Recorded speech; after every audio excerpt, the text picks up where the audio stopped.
What is going on, everybody, and welcome to the Wednesday edition of the Stochastic NHL Strategy Show. I'm your host, Josh Harris. We decided to be here on a nice little four-gamer. GPPs are pretty decent, so here we are. They have let me out of the basement and back into my normal spot. Start the show with a shout-out to Wally Balls. This dude just does not stop winning. He shipped the 555 last night for 20 Gs, 4 hand-built lineups. Looks like Nashville, obviously, some Logan Thompson. You needed those guys for sure. I mean, you didn't need Logan Thompson. You could have used Igor, but Logan Thompson did outscore Igor by a point. Nashville went absolutely ham. Congrats to you, man. Like, I feel like it's almost every day we're starting the show talking about a win for Wally Balls. I would also be remiss because this makes me so happy. On Tuesday, I know we shouted out Chris Negus, but the 222 had a stochastic logo winning for 10 Gs. That was LOL Dicks, which is one of the best screen names of all time. We also were competing for the seat in the World Hockey Qualifier last night. We were both just a little shy. We both finished top 10, but congrats to you. I don't know if you watched the show or what your deal is, but your screen name's elite, and I just had to do that on a four-gamer. I know we were busy yesterday, but on a four-gamer, we can have a little be a little bit more relaxed with those screen names.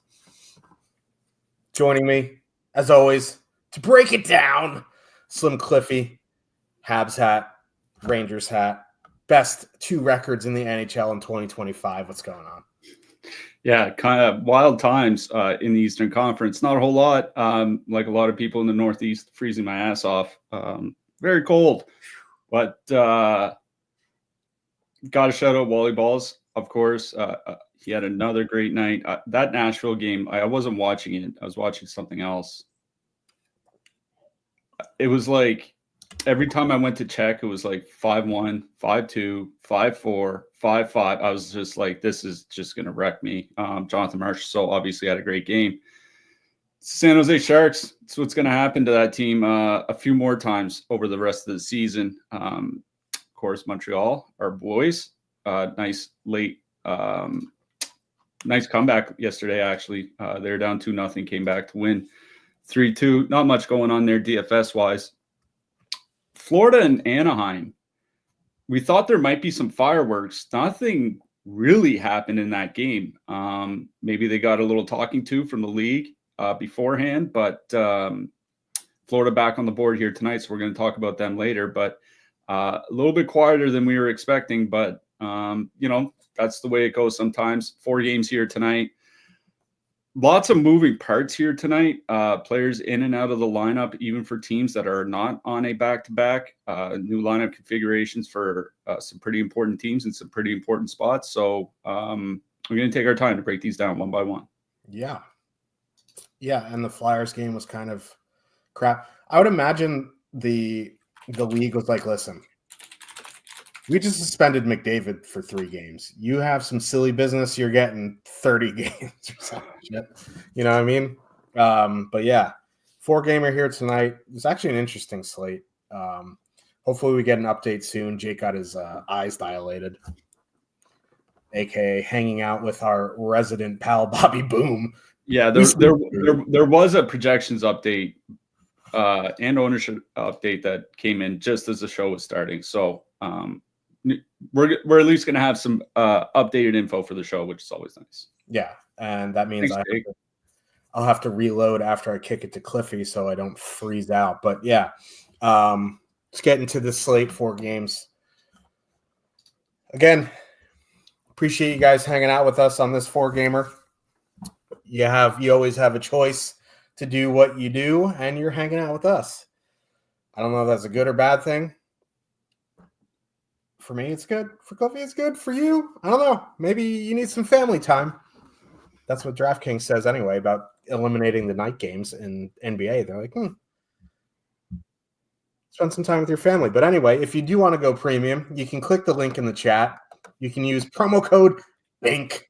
That'll get you 20% off any single sports membership. If you're looking for a nice combo package, you can use promo code Stochastic15. That'll get you 15% off a package that gets multiple sports, whatever you want to do. Sims, obviously we don't have Sims. Volleyballs doesn't need Sims. Volleyball is the Sims. So let's get into this slate. First game of the night, we have the Boston Bruins with a 2.3 total heading into New Jersey. It is really cold here right now. The Devils have a 3.2 total. It was negative 22C this morning for the Canadian folks. That is negative. I believe that's negative 2 or 3 Fahrenheit. I know Celsius a little bit better than Fahrenheit. I don't know. Anyway, Boston has the lowest total on the slate. Going to New Jersey sucks. Like, Siegenthaler pairing in New Jersey, just disgusting. That Pastrnak line is going to see that pairing.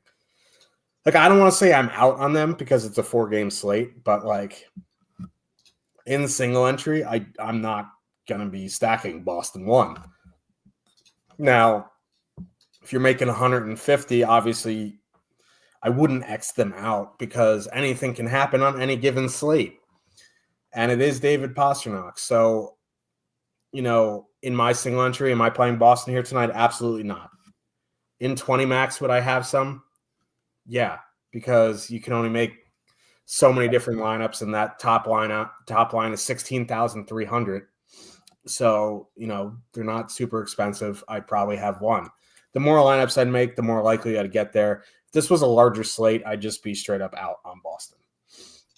I don't particularly like them here. They haven't been playing great, but it is a 4-game slate, and we've seen stranger things happen, like our pal Ali winning on a 13-game slate with 2.2 road total Detroit Red Wings. So, again, anything can happen, but from a perspective of a single entry player like myself, I will not be having any Boston in my lineup. Now, the Devil side is a bit interesting. Andre Palat is out. That top line is now Jack Hughes, Nathan Bastian, and Paul Cotter. Why? I don't know. But that second line is Nico Hischier, Jesper Bratt, Stefan Noesen. That is fully correlated at 17,400. That line does interest me a fair bit now. Like, Swayman has gotten better this season. Boston still improved defensively a little bit, but, you know, Swayman still has under a 9 save percentage. I do really like Hischier, Bratt, Noesen here. I don't know if they have a massive sample together. Obviously, Timo and Stefan Noesen have played extremely well together this season. A lot of those minutes are with Timo Meier. Yes, for Braden. I don't think it hurts. You get the power play time. They're only 17,400, which is nice because at times this season, Bratt was pushing 8K. He's only 6,300 here tonight, probably because he hasn't shot the puck since, you know, American Thanksgiving, but that's neither here nor there. That changes tonight. I do like that Hischier, Bratt, Noesen line. If you want to play Hughes, Cotter, Bastian, like, I guess it's fine. I don't really have interest. Like, I get it that you can get exposure to a cheap Jack Hughes line. It's just, I would rather just go play Hischier, Bratt, and Noesen. So that Hischier line is my favorite by far in this game. Jack Hughes one-off makes some sense. I don't have a lot of interest in Boston, but again, it's a 4-game slate, so I'm not Xing anyone out. Yeah, I'll start on the Boston side. That Boston top line with Geeky and Zaka skating with Pastrnak has been good offensively. Like, there's no denying that. 3.4 goals per 60 minutes this season at 5-on-5 in their last 320 minutes together. I was looking to see if there's been a downturn. David Pastrnak has like 11 points in his last 4 games. So that's, not exactly a downturn. In fact, I was looking since the start of the 2023 season, David Pastrnak has been involved in more goals for his team than any other player in the NHL. He's ahead of Kucherov and Panarin. So, this is a guy that's obviously key to their offense. Their line has still been very good. Going up against Siegenthaler and Kovacevic is like one concern. Like the other concern is like not only is Boston's power play generally bad, it's been better with low rye, but it's a small sample. It's like literally less than 10 minutes. So whatever. But not only is Boston's power play generally bad, the New Jersey penalty kill is generally good. Like we talked yesterday about Dallas and Carolina having probably the 2 best penalty kills in the league. If there's one team that can enter that argument, it's this New Jersey team. On the season, New Jersey's penalty kill percentage, top 8th in the league, but they also don't take a ton of penalties. So they don't generally allow a lot of power play goals. So Siegenthaler and Kovacevic, I was looking to see if their numbers had slipped at all. Their last 10 games, 1.9 expected goals against per 60 at 5-on-5, 1.2 actual goals against. Like they're just an absolute wall defensively. It's a brutal matchup for Boston 1. Because it's a short slate, I don't mind playing them, but it's not like you're getting an ownership savings on them. 11.1% ownership, 12.5% top 2 stack. Basically bang on their top 2 stack. It's not like this is a 2 or 3% owned line. They're going to be double digits. Single entry Pasternak individually might probably be close to 20% in some contests. So I don't really have a ton of interest in Boston, particularly. Certainly not the top line. The second line is kind of interesting. I do like Matthew Poitras as a player. Brad Marchand is quietly having a good season, especially considering how bad the power play's been and the fact that he's not played a ton next to Pasternak. He's been on the second line quite a bit. Charlie Coyle is there, I guess. So whatever. But, Poitras and Marchand are going to miss that Kovacevic-Siegenthaler pairing. And the rest of the defensemen have not been that great for New Jersey, honestly, of late. They're not coming in with a ton of ownership either. 2.4% against a 1.6% top 2 stack for a line that's only 10,600. I think they're playable if you do need a super cheap filler. Like there are expensive lines on the board here tonight. We have Colorado, we have Winnipeg, we have Toronto, we have Florida. Like there are lines that if you're going to play them, you're going to be needing those sub 12, sub 11K lines to go with them. I think they're playable. In general, I'm not targeting Boston. Certainly not going after an Elias Lindholm, Oliver Wahlstrom 2-man down on the third line. I can tell you that much. Kind of out on Boston. David Pasternak's always fine as a one-off. If I have interest in anything, it would probably be like Pasternak and then add a couple guys from the second line, like Pasternak, Poitras, Marchand, something like that. Other than that, I really don't have a lot of interest in Boston. My interest is on the New Jersey side. I'll tell you this much. I'll be pretty surprised if Paul Cotter and Nathan Bastian last the entire game on Jack Hughes' top line. I think the only way that happens, honestly, is like if New Jersey gets out to like a 3-0 lead in the first period and Boston just isn't generating anything. Then I think they'll just roll their lines and they'll keep it as is. But if this is like a 2-1 game going into the third, I think you're going to see Timo Meier almost certainly move up the lineup, probably Dawson Mercer too. So I do have concerns about that New Jersey top line staying together all game. Not a Nathan Bastian guy per se. I do like Paul Cotter. I don't know if he's good for the top line. What I will mention is that of all the players on the slate tonight, Jack Hughes' projection gives him the best point per dollar value. He doesn't have the best overall projection. That goes to McKinnon and Matthews, but point per dollar, he's ahead of Matthews, he's ahead of McKinnon, he's ahead of Pasternak. So even with those wingers, he still has a pretty good projection. He does shoot the puck. He's generally averaged over 4 shots per game going back a couple months now. So does shoot the puck a lot. I worry about the production with Paul Cotter, Nathan Bastian next to him. And also I'll mention Jack Hughes' points per minute at 5-on-5 is also a 4-year low right now. It was 25% higher. His 3-year average is 25% higher than what it is right now. I was looking at some of the underlying stuff. He's generating a lot less off the rush. Like his offense created off the rush is down like 25% from where it normally is. Sheldon Keefe, quietly, when he was in Toronto, had the Leafs playing a forechecking cycle style. New Jersey's kind of doing the same thing, and I'm not sure if that's the best thing for Jack Hughes. He's kind of like Pasternak to me, where like I'm not excited to play his line. I think playing him as a one-off is perfectly fine here tonight. For me, this game is about that Hischier, Bratt, Nason line. Now, you talk about how there's not a huge sample for Bratt and Hischier this year. If you go back over the last 2.5 seasons, because there was times where Jack Hughes got injured, there were times where Bratt was just playing on the second line regularly. If you go back 2.5 seasons for New Jersey, Hischier and Bratt together have 1,000 minutes with a rotating cast of wingers outside of Jack Hughes. In those 1,000 minutes, 70 shot attempts, 3.5 expected goals, 4.1 actual goals per 60 at 5-on-5. Those are monster numbers, especially in a 1,000 minute sample. They're going to go up against that Boston top line, which is fine defensively, but not a beast or anything like that. You know, they're coming in pretty, like you said, pretty much bang on their top two stacks, 17%, and they are perfectly correlated. And Bratt and Hischier are going to be two of the three most used forwards, along with Jack Hughes here tonight. If I play an even strength line out of this game, it is Hischier, Bratt, and Nason. I do think that is a really good line.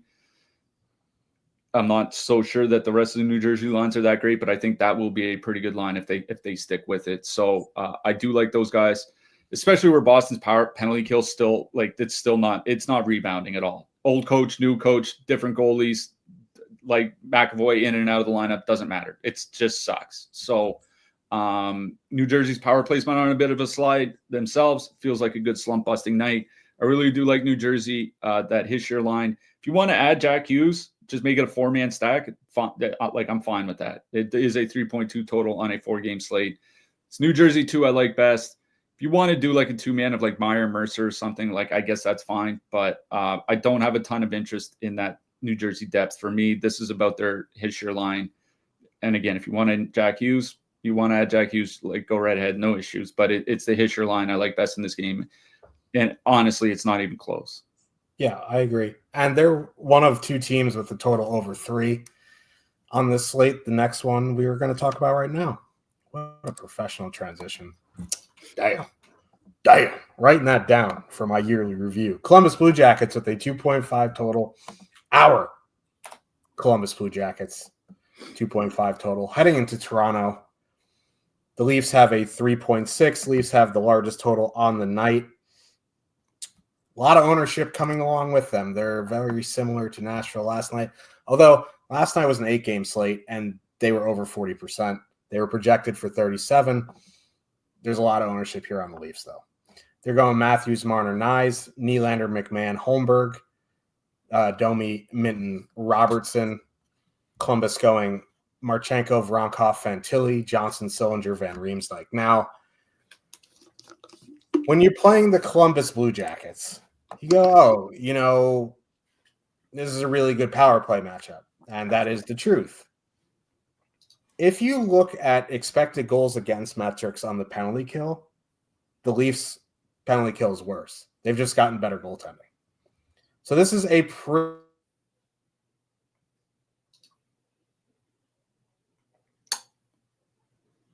Well, tough scenes for Josh there, just completely freezing out as he was starting his Columbus-Toronto breakdown. What Josh was talking about with the Toronto penalty kill is that it really... Oh, you're back. I don't know what just happened.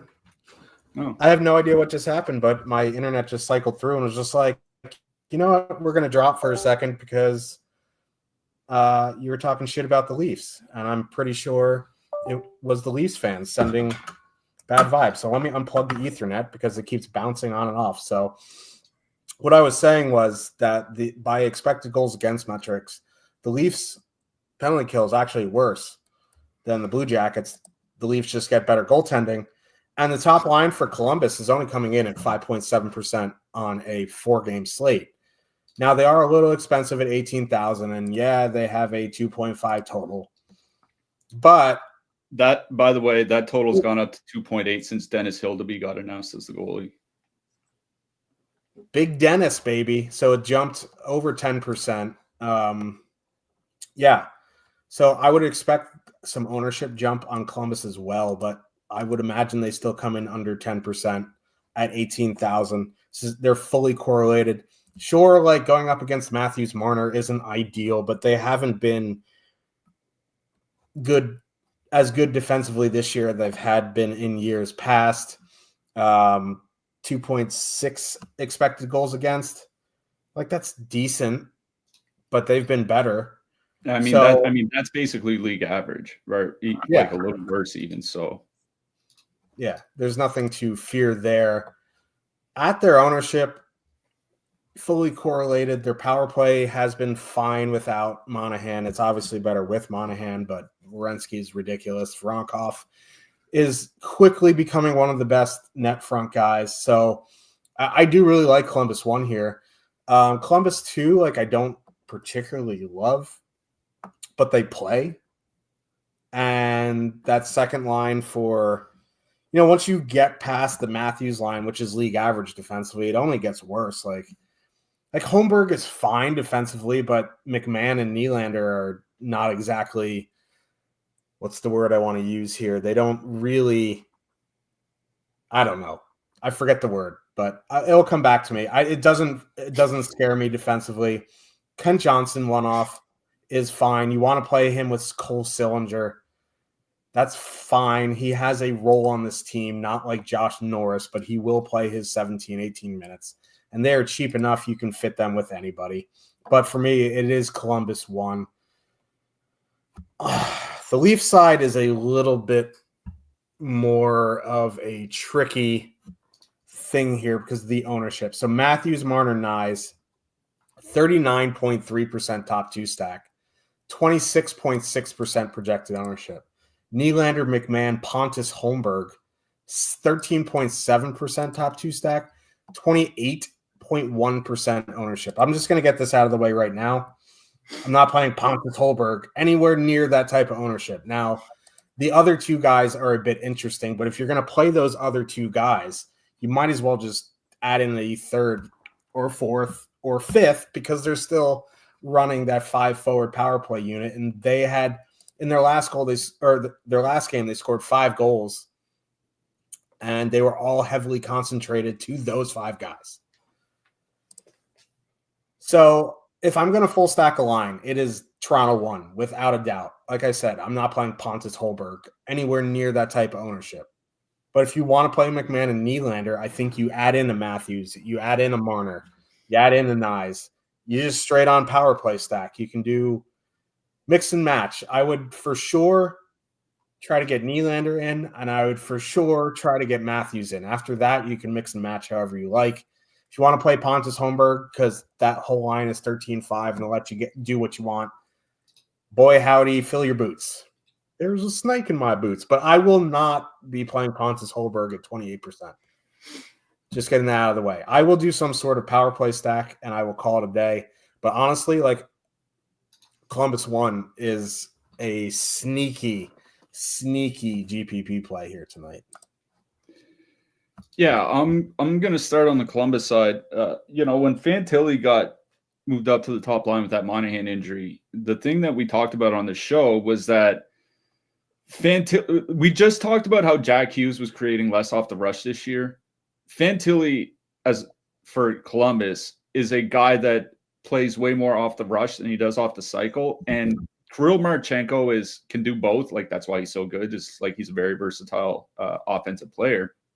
But he does play a lot off the rush as well. That's why I think Fantilli and Marchenko have fit in well together. Like, that line with Voronkov generally this season has been fine. They've scored well without a high shooting percentage.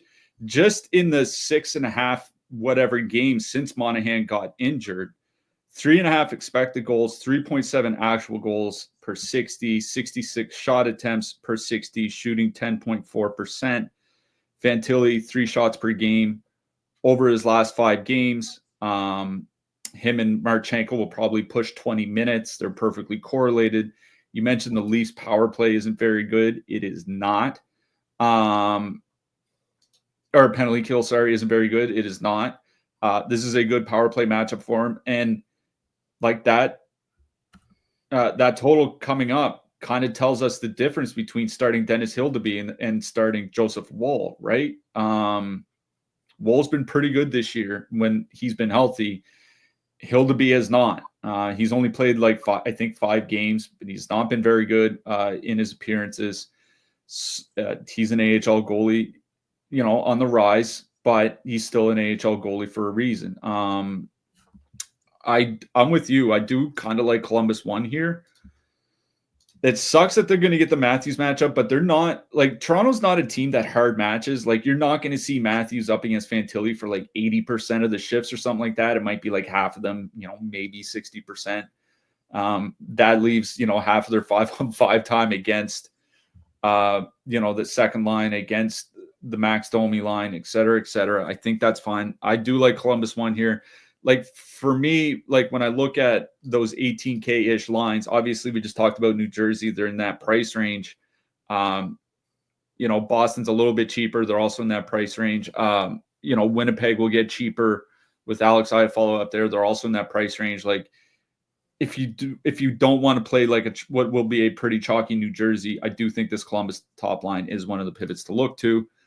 The second line is also interesting because they won't see any of Matthews. They are going to see mostly second, third, even fourth line matchups. Sillinger, Johnson, Van Riemsdyk. They're not creating a ton, but they are carrying the play. 55 shot attempts for, 52 against. And being able to carry the play when you're facing McMahon and Nylander, when you're facing Domi and Midden, like that does go a long way. Kent Johnson gets his power play time. You mentioned Cole Sillinger gets his 18 minutes. I do think Bless you. Pardon me. I do think that they're at least a filler to consider because the 5-on-5 matchups are fine. You get some power play time from Kent Johnson. Cole Sillinger is probably going to be the third most used forward in the lineup. Dennis Hildeby's in net. Like I think all those things kind of line up fine for that second line. I don't have a ton of interest in the third and fourth lines. I just they just don't create that much offensively, and they're probably not going to get a ton of ice time. So Columbus 1, I think, is a pivot away from chalky or New Jersey and Boston, those types of things, if you want to go in that direction. Columbus 2 is fine as a filler if you're playing expensive Winnipeg, Colorado, et cetera, et cetera. Obviously, this is a pretty good matchup for Toronto. We got a surprise Jack Johnson in the lineup for Columbus the other night, which still in, baby. Which that was kind of frustrating to see. Looks like Jordan Harris is going to be in the lineup tonight for Denton Mateychuk. Mateychuk, I think they said he has an illness, so he'll be out.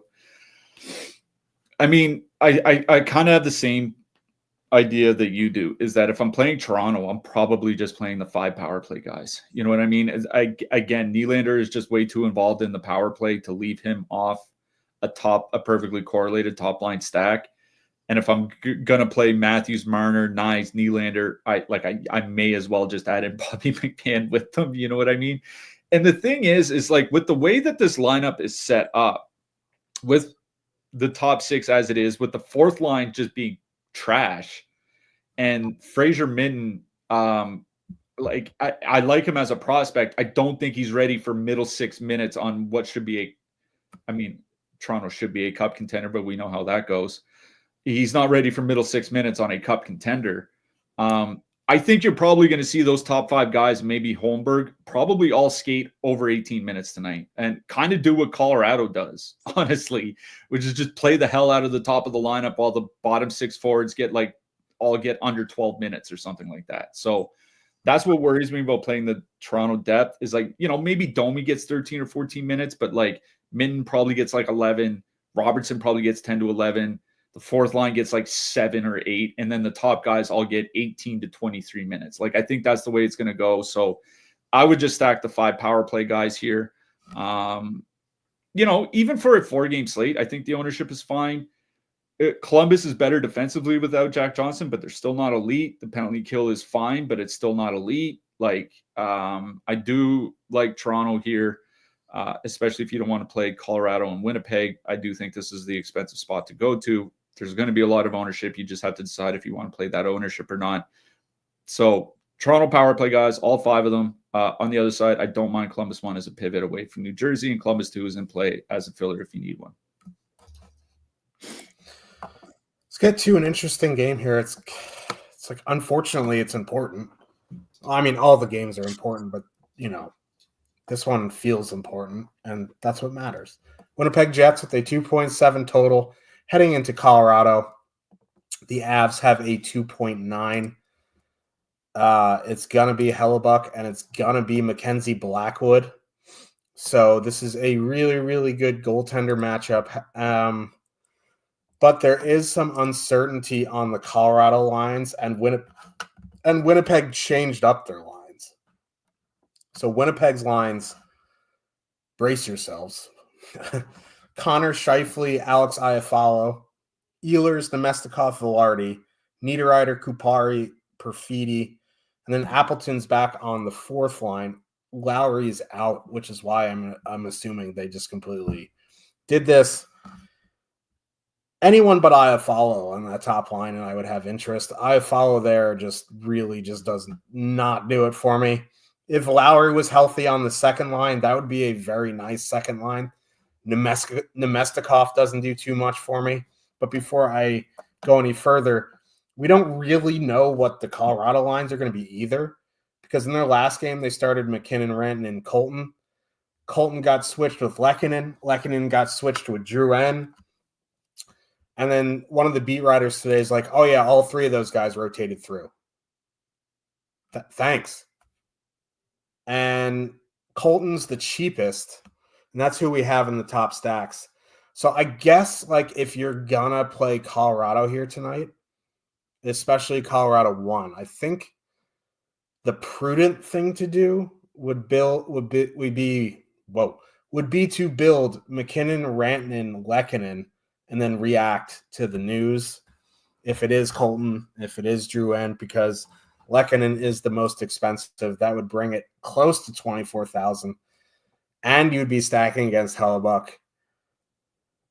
Like, if this was a bigger slate, I'd just be like, I don't really want to spend 24,000 to stack against Hellebuck. But like, these lines are a bit wonky here, and the Colorado power play can run anybody over. Logan Stanley's playing on his offside here tonight. Not that that's a huge deal. I don't mind Colorado 1 here, but again, like, if I'm spending that expensive, it's hard to prioritize them over Toronto. They would be the pivot off of Toronto, and stacking against Hellebuck as your pivot on a 4-game slate, it just feels bad, but like, you have to consider it because McKinnon and Rantanen are matchup proof.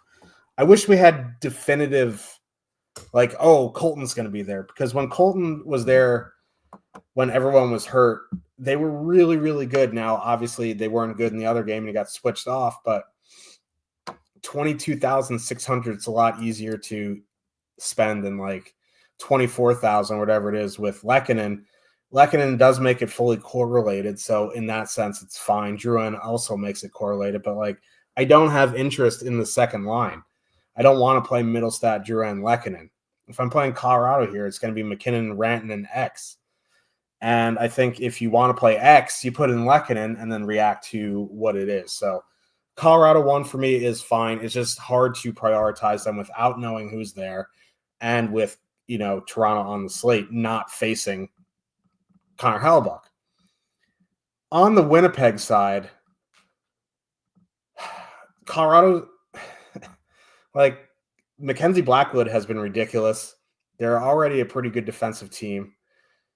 These Winnipeg lines are rough. I guess Scheifele, Connor, Iafallo is fine. But again, you're into that price range where you have the Devils top line, you have some Leaf stuff you can do. You have that Columbus top line, you know what I mean?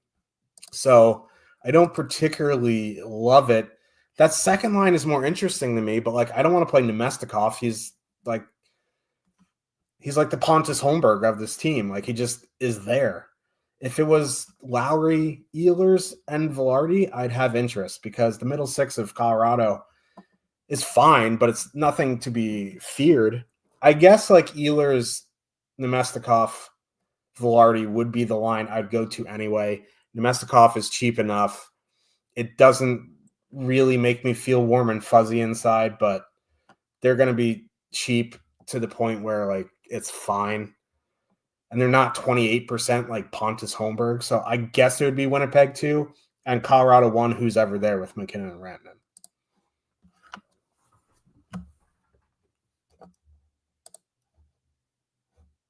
Forgot I was on mute there. I don't mind Alex Iafallo as a real life player, as a guy on the top line of a team that's supposed to contend for a Stanley Cup this year. I think it's borderline laughable. I kind of get why Winnipeg is doing it. Their last 3 games, they've scored 4 goals. They've been outscored 9-4 in those games. It's kind of been a little bit of a slide for them. So, they're shaking things up. But like you and I were talking before the show. It's like, if I were to replace Gabriel Velarde with a winger on that line, I'm trying to think of how many players I would have to go down on just this lineup here that I would, before I would get to Alex Iafallo. Like, certainly I'd rather have Ehlers, certainly rather have Niederreiter, certainly rather have Cole Perfetti. I don't know, man. Like, maybe Morgan Barron even.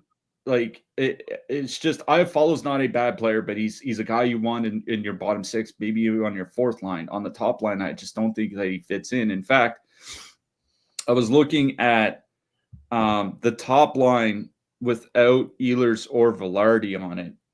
46 shot attempts for, 75 against per 60 minutes. They just get absolutely rolled over. People kind of forget, like, Scheifele and Connor are good offensively.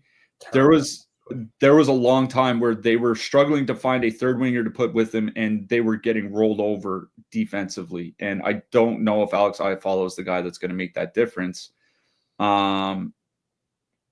So I don't really like Winnipeg 1 year. Like, I guess because the price is fine, you know what I mean? Like, it is a $2,200 savings going down from Velarde to Iafallo. It brings that line down to 18,400. Going to be honest, at 18,400, I would probably I'd just go play Columbus instead.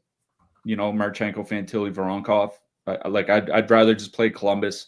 That's similar ownership than I would that Winnipeg top line. So out on Winnipeg 1. Winnipeg 2, I think, is where it gets interesting. You're right. I don't like Nemesnikov very much, but Velarde and Ehlers are good enough to basically carry just about any center that they play with. You know what I mean? And Velarde and Ehlers, I was looking at their numbers with any center but Mark Scheifele.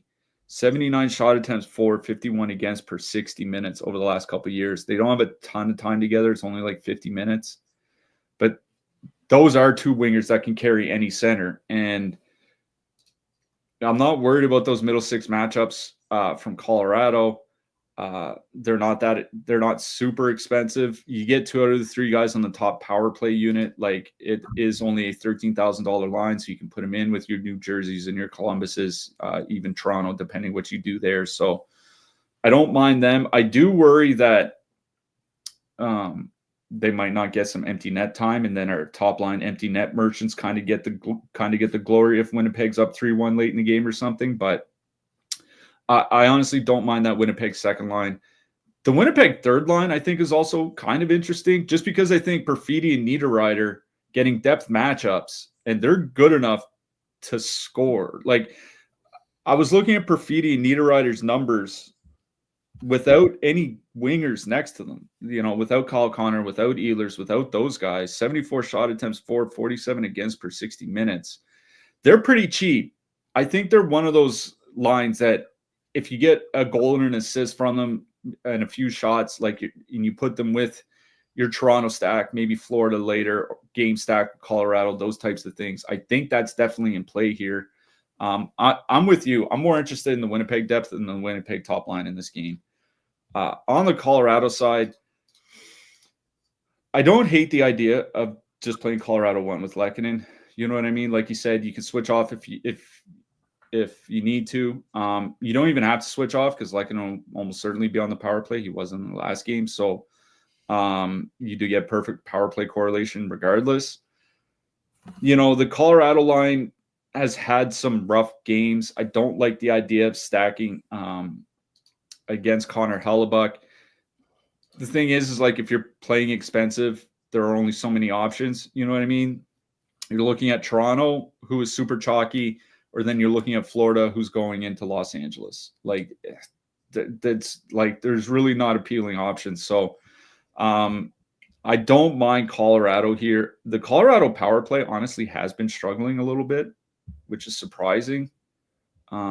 They're not scoring like they usually do, but they are drawing a lot of power play opportunities, 3.1 per game over the last 5 weeks. So I don't mind Colorado 1 here. Just, add in Lehkonen, like you said, react to the news. It's the only line from Colorado that I have any interest in. I don't have interest in their depth. I was looking at the Colorado third line. That Kiviranta, Kelly, Logan O'Connor line has played 225 minutes together this year and haven't scored a goal yet. 225 minutes. It's for his third line, that's honestly like a third of the season, and they haven't scored a goal yet together. So yeah, it's Colorado 1 or bust. On the Winnipeg side, I have more interest in the depth than the top line. Yeah. I don't know. Hopefully Lowry isn't out for too long because that was what I was going to say. Just hit me.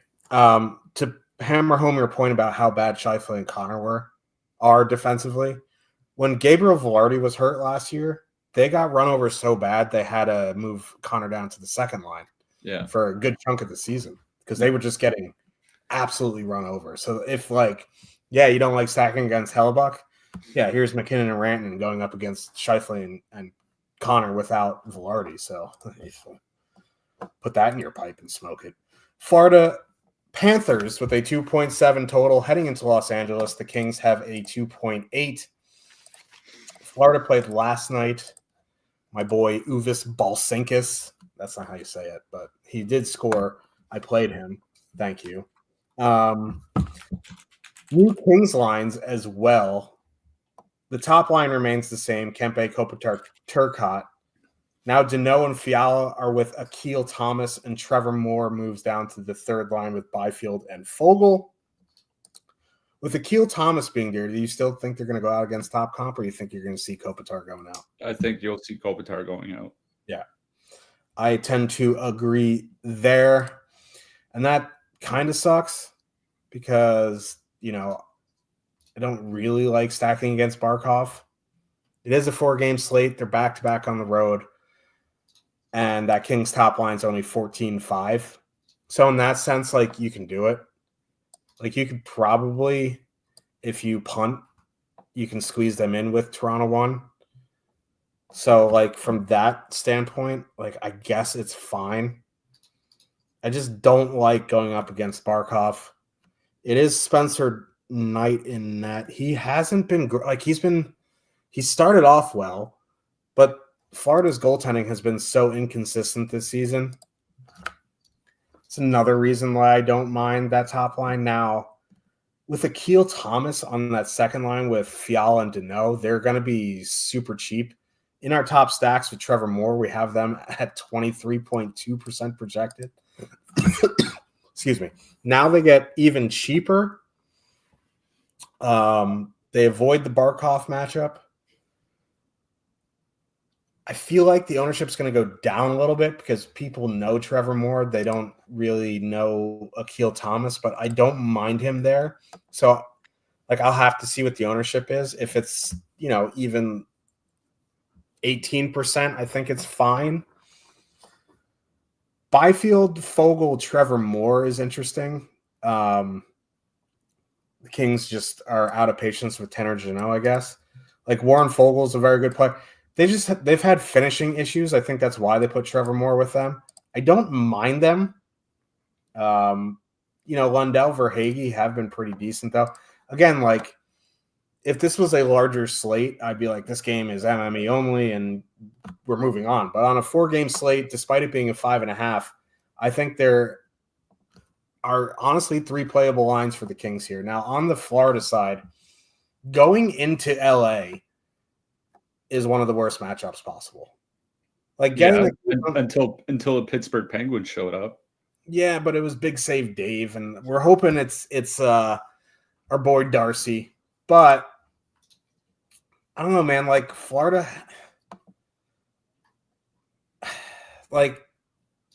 Mikey Anderson, Vladislav Gavrikov pairing is just nasty. Obviously, there's outliers on every chart, and sometimes you're going to give up 5 goals to the Penguins. That's what happens when you overlook the Penguins. But from a long-term perspective, going into LA is not something I want to stack. Now, the one thing I will say, Reinhart, Barkov, Kachuk, 23,000 on a 4-game slate is coming in projected under 3%. So if you think there's any chance that you can see a Pittsburgh 2.0 here tonight, that is a very strong leverage play in a large field tournament, especially if you're making a lot of lineups. I don't think I can prioritize them by any means in single entry, but 20 to 150 max, under 3%, I would definitely take a chance on them. The other line that I would maybe, take a stab on is Lundell and Verhaeghe. But again, I'm just not going into this slate prioritizing the Panthers. Yeah, I'll start on the Kings side. One thing I do worry about from the Los Angeles perspective is that they do make line changes through the game. I don't think they're married to Akil Thomas in his role. We've seen Trevor Moore end up on the fourth line at times. I'm not super excited about those line combinations in particular. I don't like the idea of Kempe, Kopitar, and Turcotte going into Barkov and them. The thing is, Kempe, Kopitar, and Turcotte are going to get minutes. At least Kempe and Kopitar will, 19 to 20 minutes, if not over 20. It's the only line with two guys on the top power play unit, and Florida has been one of the most penalized teams in the league. This is actually an interesting matchup because over the last 5 weeks, Florida is one of the most penalized teams in the league, and Los Angeles is one of the teams drawing the fewest power plays. So it's which one's going to give in? Maybe the Kings just get 3 power plays and then they meet in the middle. But you do get two guys on the power play. Kempe has, he's been close to 3 shots per game for a few weeks now, better part of a month. So I don't mind Kings 1 here. If I were to go to a depth line, this is probably where I would go to Byfield, Fogle, and Moore. I think believe it comes in at 10,800. It's just one of those lines you can put with your Toronto stack, or you can put with Colorado or something like that. If you are playing them, they are cheap enough, and they get ice time. That's the other thing that's pretty important about a Byfield, Fogle, Moore line is Byfield's been over 20 minutes over his last 5 games, even going back further when they're playing this 11-7 setup. Trevor Moore's 17, 18 minutes, even Fogle's up near 17 minutes. They do get good ice time.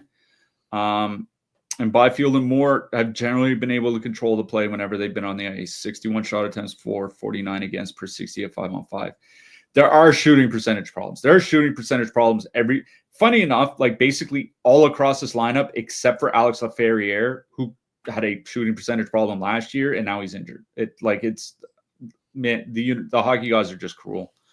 There are shooting percentage problems, but they do carry the play, and on a 4-game slate, you can't ask for a lot more than that. But honestly, even with a brutal matchup, I think Kings 1 is my favorite line on that side. For the Panthers, like you said, I get playing Florida top line here where they're coming in 2.5% ownership. That kind of ownership for a line with that much talent on a 4-game slate, you always have to consider them. I'm not playing them. But honestly, it's just I know Pittsburgh got there. They did it. They had a decent game against Los Angeles on Monday night. It's good for them. The Kings had a bad game. Teams have bad games all the time. Or once in a while, I should say. Even great teams have bad games once in a while. That Vladislav Gavrikov, Mikey Anderson pair has just been absolutely brutal. With the Kopitar line on the ice, 1.6 goals against per 60 minutes at 5-on-5. The Kings don't really take a ton of penalties. They've been about league average over the last 5 weeks. They've gone a lot better since earlier in the season. Their penalty kill is pretty good. I think, I'm not going to say don't play Florida 1. You get, any top line is in play on any 4-game slate, but I'm not targeting them specifically. I think the depth line I would look at is Lundell, Verhaeghe, Bachvist. They've been pretty good together. 95 minutes, 3 expected goals for, 2.5 against, 4.4 actual goals for. Verhaeghe back on the top power play unit. He's over 3 shots per game over his last 5 games. Only skating about 16 minutes, but I think it's kind of reflected in his price where it's, there were times he's over 7K. He's down closer to 6K now. I do like that Lundell line as a depth line if you want to dip down to them. I think Sam Bennett makes an interesting one-off here tonight, honestly.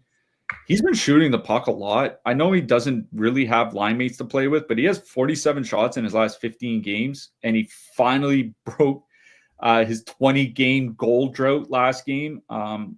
Maybe that shooting percentage starts to correct itself, and he shoots a lot anyways. I think he's interesting as a one-off. The Verhaeghe line is a line that I really have interest in from the Florida side.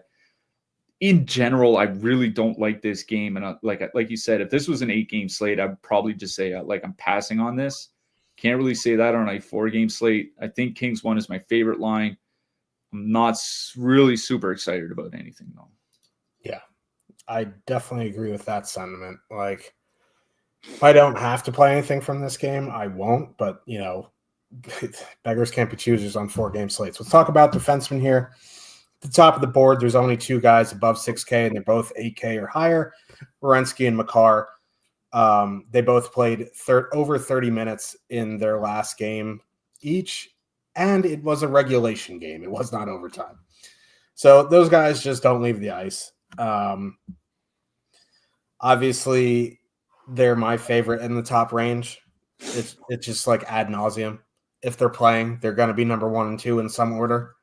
So I'm fine with them. I'm not going out of my way to get them in.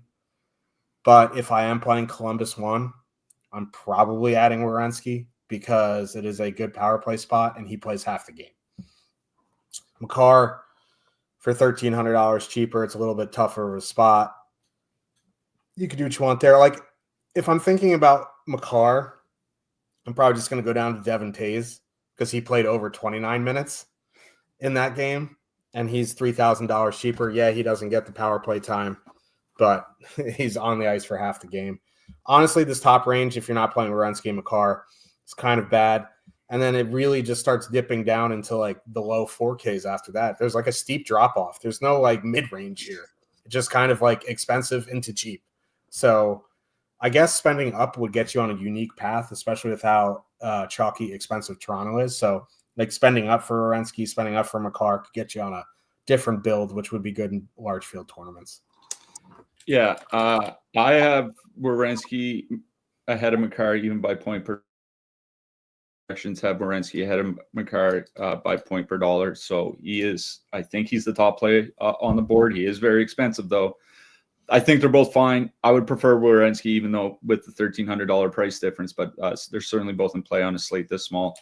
I agree with you. I think this is a stars and scrubs defenseman slate. Don't have very much interest in Dougie Hamilton. I don't like. You mentioned Devin Tays. He does get a lot of ice time, but he doesn't put up a lot of peripherals, and he's 5K now. So, like, even if he has like a 2-assist, 1-shot game, it's really not that great. You know what I mean? Like, he needs a goal and assist. He needs a 3-point bonus. He needs something like that. So, like, it's getting kind of steep. Like Morgan Riley, Josh Morrissey, Gustav Forsling, like Brant Clark lost his power play role. I don't even know why they're dressing. He might not even. Honestly, when Drew Doughty comes back, Brant Clark might be heading to the AHL, which is absolutely hilarious to think about. So yeah, for me, it's either Werenski or Makar, or then I go down under 4K. Like Mason Lowry, he's running the power play for Boston. Nate Schmidt, he's running the power play for Florida. Jordan Spence, he's under 3K, and he's running the power play for Los Angeles. So like, there's a lot of cheap guys down there. Brett Pesce gets good ice time. Dylan Sandberg's been at like 22, 23 minutes a game since he came back for Winnipeg. Brandon Carlo gets good ice time for Boston with McAvoy out. Jake McCabe, since he's been back, is playing like 24 minutes a game. Dante Fabro gets good ice time. So like, and he's projecting well. So there are a lot of guys under that 4K threshold, even under 3K, that I don't mind playing here tonight. So I think this is a stars and scrubs defenseman night. For sure. Let's talk about these idiots between the pipes.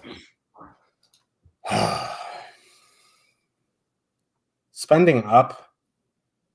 I mean, there's only 2 options above 8K. It's Spencer Knight and Dennis Hildeby. That doesn't exactly inspire confidence. If I'm spending up in that range, it's probably Spencer Knight. Cliffy just talked about how there is shooting percentage issues up and down the Kings lineup. So If you had to spend up there, it would be Spencer Knight, but I don't think I'll be living in that range, especially when you have Markstrom and Blackwood right there. I think I prefer Blackwood to Markstrom. Like Markstrom just doesn't see volume. Blackwood probably will. Connor Hellebuck at 7,600 is always in play. It's a little bit scary going up against Colorado, but, he's going to see the volume. He's the best goalie in the NHL. He's 7,600, so that's always in consideration. If you are considering playing Spencer Knight, you obviously have to consider Darcy Kemper if he starts 7,400 at home against back-to-back on the road Panthers. If it's Rittich, that sucks, but I would have interest in Kemper. That's about as low as I'll go. If you want to play Merzlikins, if he's even starting, I know there's a probable next to his name on DraftKings, but he left morning skate. I haven't seen the coach say anything. Maybe he has spoken, and it is Merzlikins, but I'm not going below Kemper if he's starting. Yeah, I think Markstrom's my number one. I get the volume issues, especially with Boston in town. Also, if David Pastrnak doesn't have a multi-point game, I'm not super concerned about Markstrom getting lit up. So, if they can hold off Pastrnak, I think Markstrom will be just fine. I also don't mind Swayman on the other side, honestly. Listen, I know New Jersey's generally been good this year, but their power play has been struggling lately. That's been Boston's one weakness. And this is a New Jersey team that has Paul Cotter and Nathan Bastian on the top line. I do like the Hischier line a lot, but let's be honest with ourselves about what this lineup looks like right now. So I think both goalies are in play, but I prefer Markstrom.